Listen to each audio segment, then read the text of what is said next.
Si vous êtes actuellement salarié, vous faites certainement le maximum pour obtenir une promotion ou une augmentation de salaire intéressante. Et vous n'êtes pas le seul. En 2020, 67% des Français salariés estimaient qu'ils méritaient largement une augmentation de salaire. Et c'est bien compréhensible. Après tout, qui n'a jamais espéré obtenir une augmentation de salaire suite à une large contribution sur un projet difficile ou suite à de multiples heures de travail supplémentaires au cours de l'année? Alors, comment allez-vous bien pouvoir faire pour approcher votre supérieur afin d'obtenir une augmentation ou une promotion? Eh bien, c'est ce que nous allons voir dans la vidéo d'aujourd'hui. Alors, restez attentifs parce que vous êtes avec Lorraine sur My2Cents, la chaîne qui améliore votre avenir financier. Et juste avant de vous précipiter dans le bureau de votre patron pour réclamer une promotion, vous allez devoir vous préparer au mieux pour que votre demande aboutisse. Le tout premier conseil que j'ai pour vous est avant tout de bien vous renseigner sur les salaires actuels de votre secteur. Et comme il est parfois difficile d'obtenir des informations en interne ou par le biais de vos collègues, n'oubliez pas qu'Internet regorge d'informations sur les différentes rémunérations de votre secteur. Le mieux étant de vous rendre directement sur le site Glassdoor qui répertorie les rémunérations de nombreux emplois. Alors le concept de ce site est très simple, vous devez partager des informations sur votre salaire actuel et en échange, vous aurez accès aux informations du marché. Si vous constatez que les salaires proposés pour votre emploi sont plus élevés que votre rémunération actuelle, ça vous permettra d'appuyer votre demande. Parfois, une simple recherche sur Google vous donnera aussi une fourchette plutôt réaliste des rémunérations qui sont proposées pour un poste équivalent. Donc, commencez par voir si votre demande d'augmentation est en accord avec les prix du marché. Le deuxième conseil que j'ai pour vous consiste à faire preuve de subtilité dans votre demande.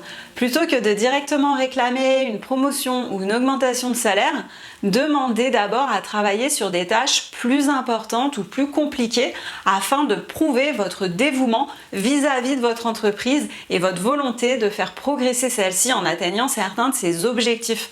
Et lorsque vous effectuerez cette première demande, faites-le avec tact et politesse envers votre responsable. Vous ne pouvez pas arriver un beau matin et dire « j'ai besoin d'une augmentation de salaire pour telle ou telle raison personnelle » ou bien « je mérite franchement de travailler sur ce genre de projet, ça fait déjà longtemps que je patiente ». Non seulement ce n'est pas très stratégique, mais en plus ça ne paraît pas très poli d'être si insistant et si direct concernant ce genre de discussion. Assurez-vous donc d'être subtil lorsque vous demanderez plus de responsabilité. Le troisième conseil à suivre lorsque vous souhaitez obtenir une augmentation de salaire consiste à prendre réellement conscience des compétences que vous apportez à l'entreprise pour laquelle vous travaillez. Et pour vous aider à faire le point, la meilleure chose est de rédiger une liste exhaustive de toutes les différentes compétences que vous mettez en œuvre pendant votre journée de travail. Donc allez-y, prenez une feuille, un stylo et c'est parti, retracez toutes vos expériences professionnelles passées. Notez une par une les compétences que vous avez assimilées.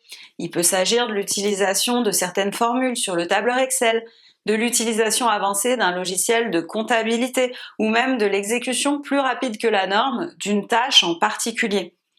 Une fois que cette liste est créée, vous aurez une bonne vision de ce que vous apportez à l'entreprise et vous serez en confiance pour vous mettre en avant et aborder le sujet d'une éventuelle augmentation salariale. Le quatrième conseil que j'ai pour vous est de promouvoir au maximum votre travail. Alors quand je dis promouvoir, il ne s'agit pas de vous vanter lourdement, mais plutôt de vous mettre en avant, de mettre en avant vos réussites et de montrer à quel point vous êtes compétent dans votre job actuel. Donc assurez-vous de parler régulièrement de toutes vos petites contributions qui ont aidé votre entreprise ou votre équipe à atteindre ses objectifs. Si vous travaillez dans l'ombre, personne ne se rendra compte de vos efforts. Donc osez parler subtilement de vos réussites et de vos compétences et rendez votre travail plus visible. En le faisant de manière professionnelle, je suis certaine que votre responsable prendra plus facilement en considération votre demande de promotion ou d'augmentation de salaire. Donc allez de l'avant, osez parler de vos contributions et de tous ces petits succès que vous avez apportés à votre entreprise. Le cinquième conseil que j'ai pour vous est de ne jamais, au grand jamais, dire du mal de vos collègues. C'est extrêmement peu professionnel d'agir ainsi et il est important que vous mettiez toujours en avant votre esprit d'équipe parce que si vous finissez toujours par rabaisser le travail ou le mérite de vos collègues, ça va refléter une facette de votre personnalité que vous ne voudriez pas vraiment dévoiler à votre supérieur. En plus, ça mettra en avant votre côté négatif de voir les choses, ce qui ne vous donnerait pas une très bonne image et encore moins une augmentation de salaire, même si vous la méritez amplement. Alors même si certains de vos collègues méritent largement vos critiques, montrez toujours qu'il est agréable de travailler en équipe avec vous. Ce sera toujours un point positif pour vous et un gros atout pour l'entreprise. Donc surveillez votre attitude, soyez positif et professionnel envers vos collègues de travail et prenez sur vous parce que vous savez que vous avez beaucoup à y gagner. Mon sixième conseil pour vous est la discrétion. Vous l'avez certainement remarqué, lorsque notre salaire n'est pas à la hauteur de nos attentes et de nos compétences, on a très souvent tendance à partager notre frustration auprès de nos collègues. Cependant, mieux vaut être discret. Si vos collègues apprennent que vous n'êtes pas satisfait de votre rémunération et que vous vous apprêtez à faire une demande officielle d'augmentation, eh bien, il y a de fortes chances qu'ils en profitent pour en faire de même. Alors, il serait difficile pour votre patron d'octroyer cette augmentation à tout le monde en même temps et il devra en plus se justifier auprès de ceux qui essuient un refus. Pire encore, votre patron pourrait décider de n'augmenter personne pour éviter les problèmes en interne. Donc, gardez vos plans pour vous. Mon septième conseil consiste à faire votre demande d'augmentation de salaire ou de promotion au bon moment. Le meilleur moment, bien entendu, pour évoquer cette rémunération, c'est durant votre entretien annuel d'évaluation. C'est d'ailleurs aussi parfois le moment que choisit la hiérarchie pour discuter de ce point avec vous. Mais sachez que ce n'est pas le seul moment possible. Vous pouvez aussi faire votre demande à une autre période de l'année, par email ou par courrier. Demander une augmentation de cette manière est également une excellente idée, surtout si le sujet a déjà été abordé sans trop d'approfondissement lors de votre entretien d'évaluation. Ça va permettre de renforcer votre demande et d'en laisser une trace écrite. Alors la seule chose qu'il faut garder à l'esprit au moment de votre demande est l'état des finances de l'entreprise.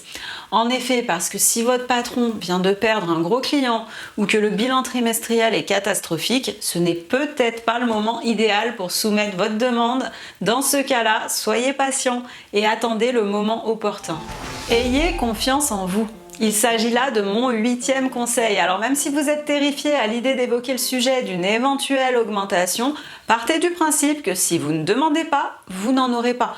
Alors certes, il est important de préparer vos arguments, mais vous devez aussi être convaincu que votre patron a besoin de vous et vous êtes une ressource importante qui fait que son entreprise est florissante et ça, il ou elle le sait très bien.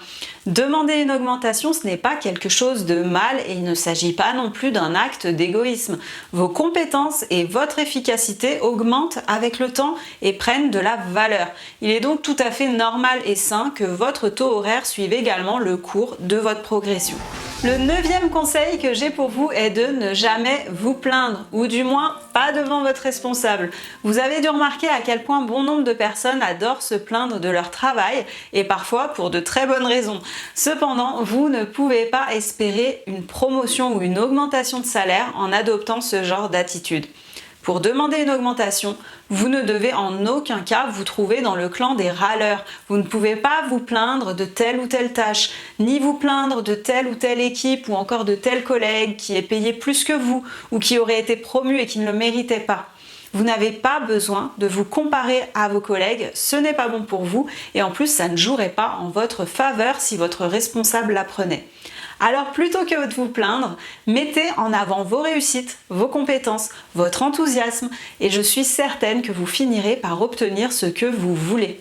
Ce qui m'amène à la fin de notre session. J'espère que ces éléments vous aideront à prendre conscience des étapes indispensables à franchir avant de vous lancer dans une négociation salariale et vous aideront à communiquer avec votre responsable de manière plus assurée. J'espère également que vous obtiendrez très vite cette promotion ou cette augmentation de salaire tant attendue et je serai bientôt de retour pour une nouvelle session.